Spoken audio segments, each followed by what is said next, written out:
Hello, dear friends, and welcome back. In the end of this week's Torah portion, the Torah discusses a mitzvah that the altar in the temple was to be made in such a way that there would be no steps, but rather there should be a ramp going up to the altar. And the Torah tells us the reason. In order, asher lo tigale ervatcha alav,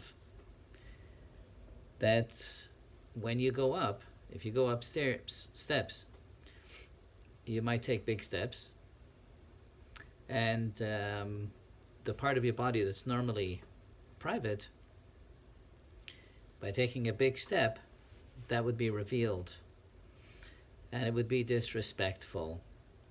And in fact, the Mechilta says then that more than just being disrespectful to the altar, it was in fact to teach us a lesson that if the altar, which is simply stone, doesn't care, is not embarrassed, then we certainly should not embarrass another person who does feel shame.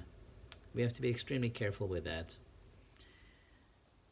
And the reason we learn this in particular from here, from the story of the altar, the mitzvah of the altar, is because the rock has no feeling. The person walking up also is not concerned. And yet the Torah still makes sure that there should be no sense of embarrassment, not to the person going up, not even for the rocks. How much more so when we're talking about another person and their sensitivities. They tell a story about the Chafetz Chaim, that he was once invited to, was traveling, and he was supposed to stay at a particular home.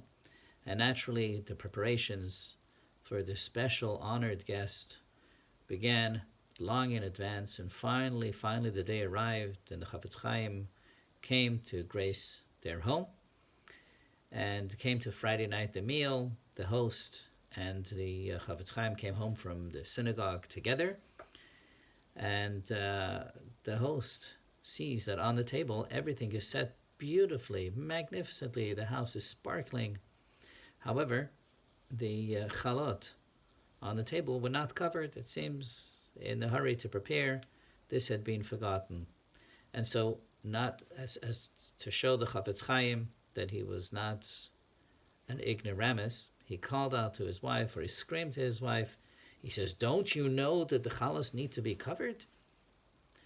Now she, of course, became completely embarrassed, and she ran to get the cover and cover the chalot so they could make kiddush.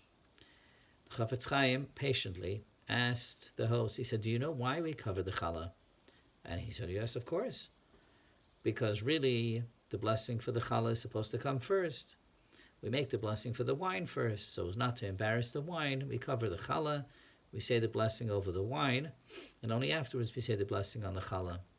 He says, "You're absolutely right, not to embarrass the challah." He says, "Tell me, did a challah ever run to its room out of embarrassment?" No. Never happened, of course not. Is the challah sensitive to the embarrassment? Also not.